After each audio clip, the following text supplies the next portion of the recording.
Welcome back to WeAreSC's Recruiting Roundup with Scott Schrader. I'm Dylan Brashier, and we're coming at you on a Friday with some very important news. Just a few days ago, Kliff Kingsbury has joined the coaching staff to work with our quarterbacks. Scott, what are your opinions on that? Well, it was from my perspective. I remember when he was hired as the offensive coordinator at USC, 4 years ago, when and he lasted about 30 days. But I Yep. will tell you this: that was considered a very, very, very good hire at the time. Him as an offensive coordinator, and not to go off topic with this topic, but USC had also hired Dave Aranda to be the defensive coordinator, and then he ended up getting the Baylor head coaching job because Justin Fuentes decided to keep his job at Virginia Tech. So, looking back, it would have been Clay Helton as a head football coach, and not many. That doesn't move the needle with many USC fans. But at the same time, I mean, Kliff Kingsbury is OC and Dave Aranda is the DC.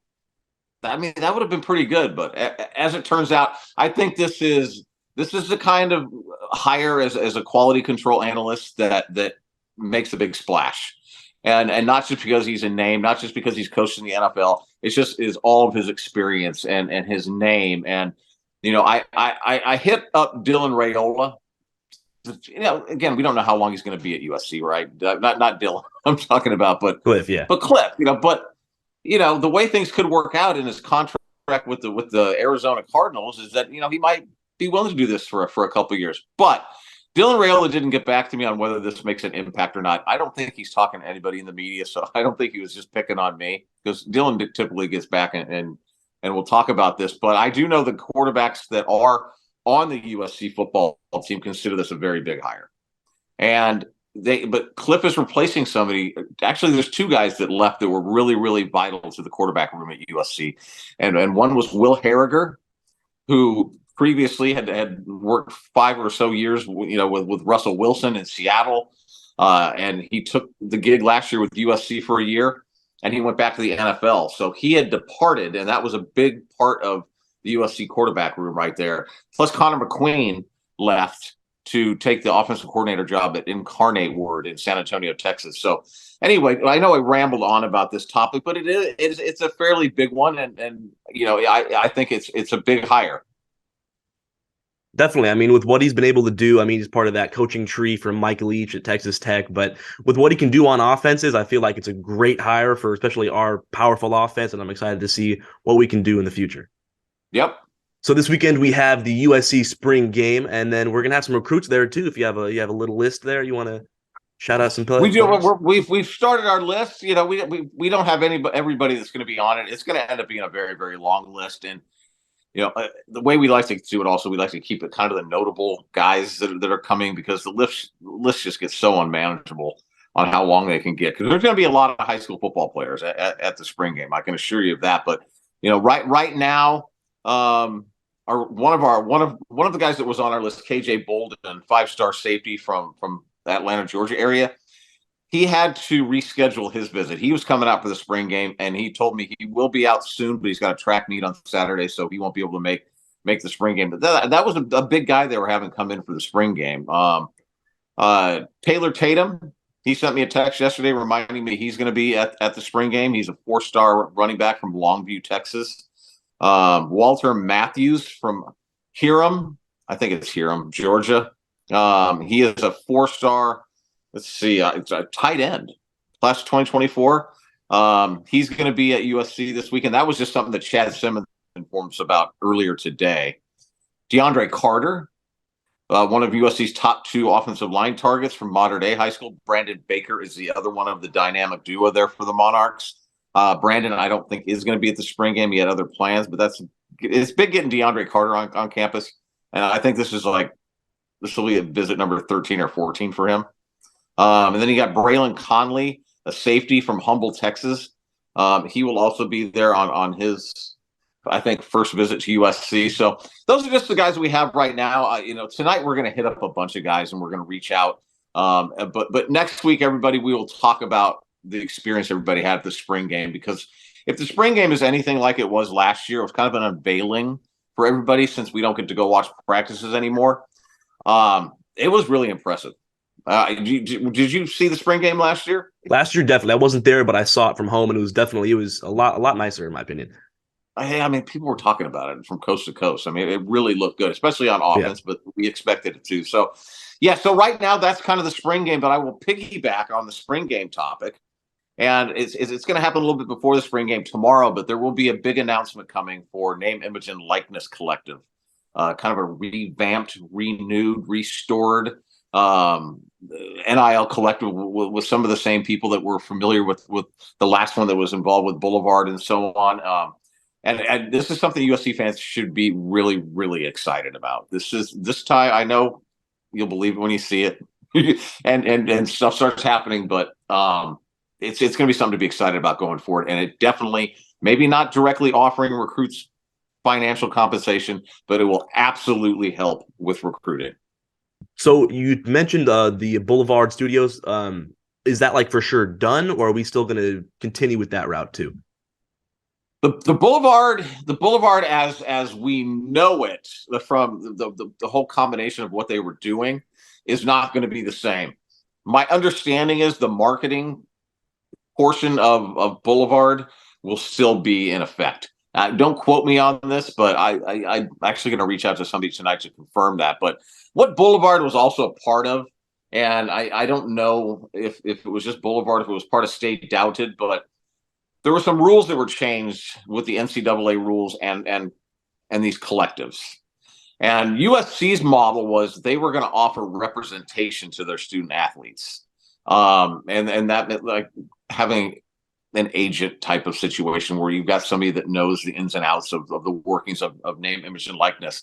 Because really a small percentage of the athletes are represented by somebody that knows what's really going on in name, image, and likeness. And a lot of these kids are getting screwed. I mean, they honestly don't know what kind of a deal they're getting into. So that part Boulevard will not be doing anymore, or Stay Doubted, or whatever, is no longer in existence, because part of what USC was doing was offering that representation to the student athletes. Gotcha. Perfect. And then I do want to go back to the spring game. We know we have a lot of returning players. We have a lot of transfers for freshmen. I want to see here, who are your favorite players that you're going to keep an eye out for? Yeah, this was a topic that came up in our Q&A that we have weekly at WeAreSC.com. And really, I think this is going to be, the answer for just about everybody, and that's Zachariah Branch. We all want to see what Zachariah Branch is going to look like in that Cardinal and gold uniform. It's a long-awaited kind of unveiling. I use that word a lot, but I mean, when you don't see anything, that's just kind of what it is.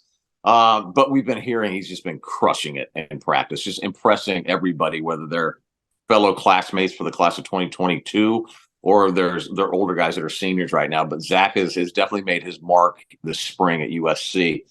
And I would say another one that probably a lot of people are looking forward to seeing as well. And we'll get to the transfers in a second. This is another high school player, and that's Tackett Curtis. And maybe we even touched on this last week. But definitely, as far as the transfers are concerned, there's just kind of want to see Anthony Lucas. And, transfer, defensive tackle transfer from Texas A&M, another guy that just gets mentioned by every player at USC that we have the ability to talk to anyway after practices. So that's one. And Dorian Singer, just based off what he did at Arizona when the Trojans played them, he just was dominant. And he's been like that this spring for USC, just making the grabs that not really anybody else in that wide receiver room can make. So he's another guy I'm looking forward to seeing. And I just want to say this. I'm looking forward to seeing Miller Moss. Yep. He made such huge strides going into from last spring to the fall. And it's really going to be cool to see where he's at right now, because this is going to now be a poised and confident Miller Moss. And that makes a big difference when we see him out there. For sure. I'm definitely going to piggyback off that. Yes. I'm excited to see Miller Moss, but also Malachi Nelson. I hear they are battling out for the QB2 spot. I think it's going to go towards Miller Moss, but I'm definitely excited to see how Malachi can fare in that offense and, put up a fight for that quarterback 2 spot. Sure. I think you're on the same boat as a lot of people. That's another one that many people are looking forward to seeing. Some important transfers that I'm definitely going to like seeing this season is Mason Cobb from Oklahoma State. He had a fantastic season last year, 96 tackles, 2 sacks, 1 forced fumble, 1 interception. He seems very versatile, and we can, in our struggling defense, we can use him right away. Yeah, I mean, he's a guy that I think he led the team last year at Oklahoma State in tackles. And I know there was a little bit of a knock on him that at times he missed some tackles, and I don't know what percentage of those. I mean, We have there's that some people problem too. you know what I mean? Huh? USC has that problem too. So exactly, but you don't want to bring in anyway. That's not something that the USC coaching staff is fearing, that he's going to be struggling with his tackling, but that's a big get, because you brought in another veteran who's able to make a big impact here year one. And the front seven for USC last year was clearly the weak link on defense. You can only ask your defensive backs to handle so much back there. You've got to get some pressure on the quarterback. And when Eric Gentry went down, there was also kind of a change in the linebacker room there as well. He was disrupting the passing lanes. That was as big a deal as much as anything with Eric Gentry. But he was another guy that would tackle guys. So I think with the additions, Mason Cobb, Tackett Curtis, I know I'm going to probably miss a linebacker here and there, but Mason Cobb was definitely a big get for USC this offseason. And he would be another guy that we're all looking forward to seeing and see how he looks. Definitely. And then switching over to the offensive side, Jarrett Kingston, the tackle from Washington State. He earned the best run blocking grade in the nation, and then best in the Pac-12, 8th in the nation. Yeah. So considering we lost a few of our O-linemen, just plugging him right there is going to be a huge get. It is, and this offseason, shoring up the depth on the offensive line was a top priority for USC. And I would say they did an outstanding job of doing that. Now, they're going to lose Cortland Ford here when the transfer portal opens up on April 15th. So you're down 1 offensive tackle, and he was a guy that definitely would have been counted on to come in and make a contribution, whether he started or not. So getting a Kingston, getting a Michael Tarkin, and guys like that, as it stands right now, those guys are probably going to be hard to beat considering all the experience that they have as the starting tackles. Kingston was one of the guys that is a very, very talented football player right there. As you said, he was one of the highest rated offensive linemen in the nation. So you're bringing in a big time player, and anybody that's seen him play a lot, like some people I know, are very high. I think this was a big time pickup for USC. So right now, you're going to lose Cortland Ford to the transfer portal. So you're losing a tackle, but you got Michael Tarkin, who came in, and right now you're looking at Michael Tarkin from transfer from Florida. He's going to be at left tackle. You've got Gino Quinones at left guard, potentially. Justin Diedick at center, and then you've got Kingston at right guard with Jonah Monheim at right tackle. That's kind of like where we see things lining up on Saturday for the spring game.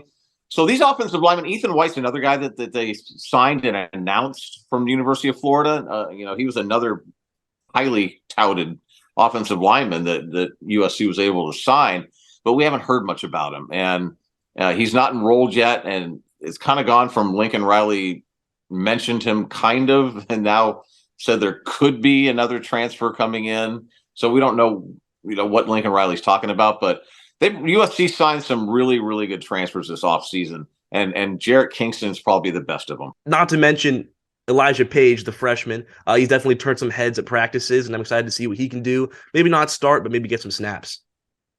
Yeah, physically, Elijah's it. I mean, Elijah came in college ready. He actually, you could argue he's got an NFL body. So it's now a matter of bringing a guy in and fine-tuning him and teaching him how to play his position at the next level. I know he was well coached at Pinnacle High School in Phoenix, Arizona. So that's not where I'm trying to. I'm not trying to say he wasn't coached, but you get to the college level, and these coaches have far more time to spend with their players and teach them technique, and you just get better coaching in college typically. Of course. So I know they're really, really happy with his progress. So the recruiting visits kick off for USC in June, and we got guys like Tyanthony Smith, Taylor Tatum. Who else is going to come on that June 16th, 19th weekend and throughout June? Yeah, that will be the big weekend in June. It's just like they had last year, where they started off the weekend at Lincoln Riley's house and had a big luau, and it it was one heck of a bash. Each recruit, I believe, or at least groups, had their own van, and so there were like outside Lincoln Riley's house down the street. There were just all these Sprinter vans just lined up all the way down the street in his Palos Verdes estate's home, which most people know where that thing's located, overlooking the Pacific Ocean. And so they're going to have another one of those this year. Right now, I think they're just putting together who's going to be there during that weekend. But today we got word that Ty Anthony Smith, who was visited USC a couple of times already, from Jasper, Texas. He is a linebacker, 6'1", 190 pounds. He is going to be on his USC official visit June 16th. Another Texan running back, Nathaniel Palmer, 4-star from Decatur, Texas. He will also be at USC that weekend.